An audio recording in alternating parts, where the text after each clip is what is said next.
জানিয়ে দিব এই মুহূর্তে পাওয়া সর্বশেষ আপডেট আন্তর্জাতিক সংবাদ। শুরুতেই শিরোনাম। সিরিয়ায় শীঘ্রই ইরান দূতাবাসের কার্যক্রম আবারও শুরু করবে রাষ্ট্রদূতের ঘোষণা।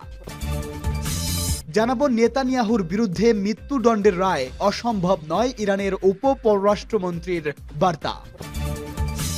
এদিকে সিরিয়ার নয়া প্রশাসনকে সামরিক প্রশিক্ষণ দিতে প্রস্তুত তুরস্ক, বলছে প্রতিরক্ষামন্ত্রী। এরপরেই জানাবো এবার সিরিয়ার 3টি নতুন গ্রাম দখলে নিল ইসরায়েল। এবং সর্বশেষ জানিয়ে দিব ইরানে পরমাণু পর্যবেক্ষণ সংস্থার প্রবেশে কোনো বাধা নেই বলে মন্তব্য।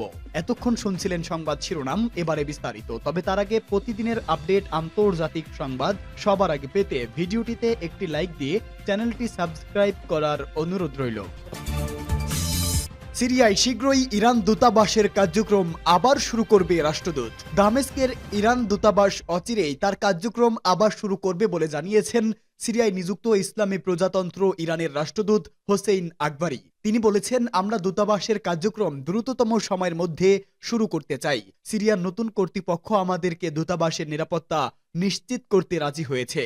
রাষ্ট্রদূত এক সাক্ষাৎকারে আরো বলেন, নিরাপত্তার স্বার্থে আমরা আমাদের দূতাবাস কর্মীদেরকে কয়েকদিনের জন্য লেবাননের রাজধানী বৈরুতে সরিয়ে নিয়েছি। আল্লাহ চাইলে খুব শীঘ্রই দূতাবাসের কার্যক্রম আবার শুরু হবে। আকবরী জানান, সশস্ত্র গোষ্ঠী হায়াত তাহরি আসাম বা HTS দামেস্কে প্রবেশ করার আগে পরিচিত ব্যক্তিরা ইরান দূতাবাস সহ দামেস্কে ব্যাপক লুটপাট চালায়। তবে দূতাবাসে তখন একটি ডলারও ছিল না এবং কোনো ইরানি নাগরিকের কোনো ক্ষয়ক্ষতি হয়নি বলেও জানান তিনি। সাক্ষাৎকারের অন্য অংশে সিরিয়ায় নিযুক্ত ইরানি রাষ্ট্রদূত বলেন, দামেস্কে বাশার আল আসাদ সরকারের পতনকে ইসরায়েল নিজের বড় ধরনের বিজয় বলে মনে করছে। তিনি বলেন, আসাদ সরকারের পতনের পরবর্তী মাত্র 72 ঘন্টা সময়ের মধ্যে সিরিয়ার 400 স্থানে বোমাবর্ষণ করে দেশটির প্রতিরক্ষা সক্ষমতার 90% ধ্বংস করে ফেলেছে ইহুদিবাদী ইসরায়েল। নেতানিয়াহুর বিরুদ্ধে মৃত্যুদণ্ডের রায় অসম্ভব নয়, ইরানের পররাষ্ট্রমন্ত্রী।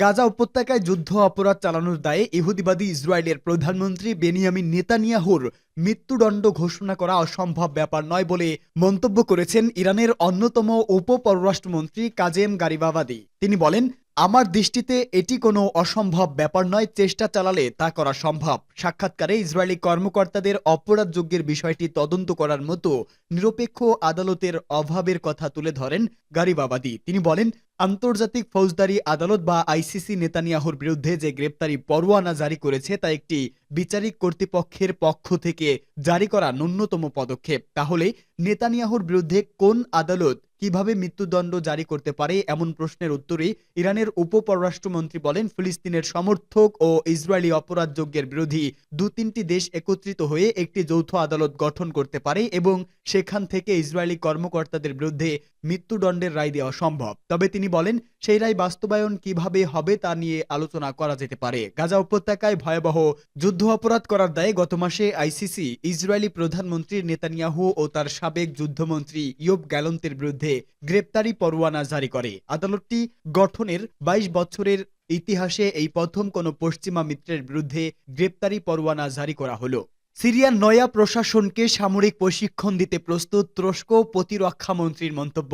সিরিয়ার নয়া প্রশাসনকে আরও বেশি সহযোগিতা করতে নিজের প্রস্তুতি ঘোষণা করেছে তুরস্ক।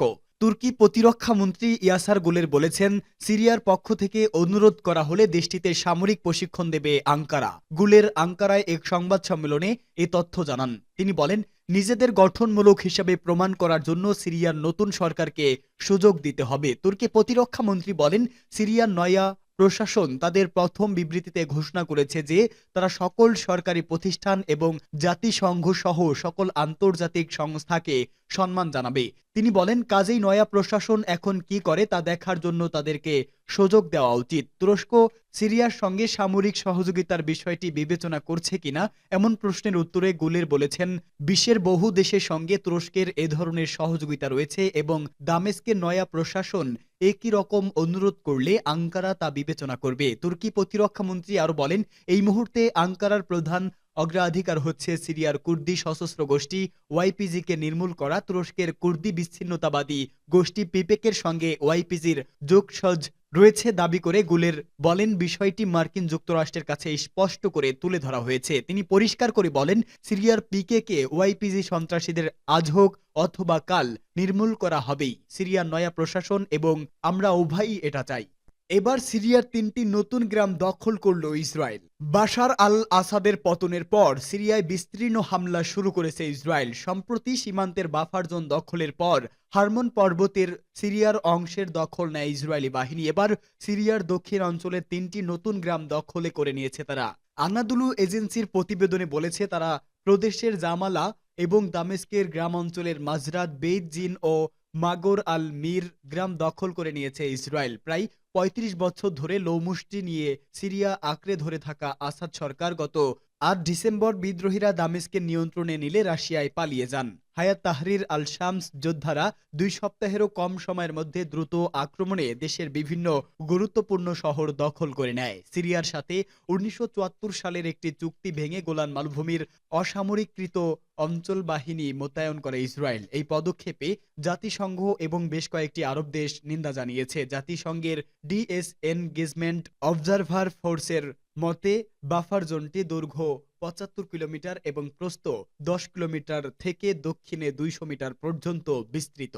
ইরানে পরমাণু পর্যবেক্ষণ সংস্থার প্রবেশে কোনো বাধা নেই। ইরান জাতিসংঘের পরমাণু পর্যবেক্ষণ সংস্থা এর প্রবেশাধিকার ও দেশটির স্থাপনা পরিদর্শনে বাধা দেবে না। দেশটির পরমাণু শক্তি সংস্থার প্রধান এই তথ্য জানিয়েছেন। ব্রিটিশ বার্তা সংস্থা রয়টার্স এই খবর জানিয়েছে। চলতি সপ্তাহের শুরুর দিকে আন্তর্জাতিক পরমাণু শক্তি সংস্থা প্রকাশিত একটি প্রতিবেদনে বলা হয়, ইরান তাদের ফোর্ডো স্থাপনায় আইইএ এর কঠোর পর্যবেক্ষণে সম্মত হয়েছে। এই খবরটি এমন সময় এলো যখন ইরান ইউরেনিয়াম সমৃদ্ধকরণ পরমাণু অস্ত্র তৈরি গ্রেডের কাছাকাছি ব্যাপকভাবে ত্বরান্বিত করেছে। গত সপ্তাহে আইডিএফ জানিয়েছে, ইরান দেশের ইউরেনিয়াম সমৃদ্ধের গতিকে ৬০% পর্যন্ত বিশুদ্ধতায় নিয়ে গেছে, যা ফোর্ডোতে ৮০% কাছাকাছি। পরমাণু শক্তি সংস্থার প্রধান মোহাম্মদ ইসলামের বরাতে ইরানি সংবাদ মাধ্যম বলা হয়েছে, আমরা সংস্থাটির পরিদর্শন ও প্রবেশে কোনো বাধা তৈরি করিনি এবং করবও না। তিনি আরো বলেন, আমরা সুরক্ষার কাঠামোর মধ্যে কাজ করি এবং সংস্থাটিও এই নীতি অনুযায়ী কাজ করে, না কম না বেশি।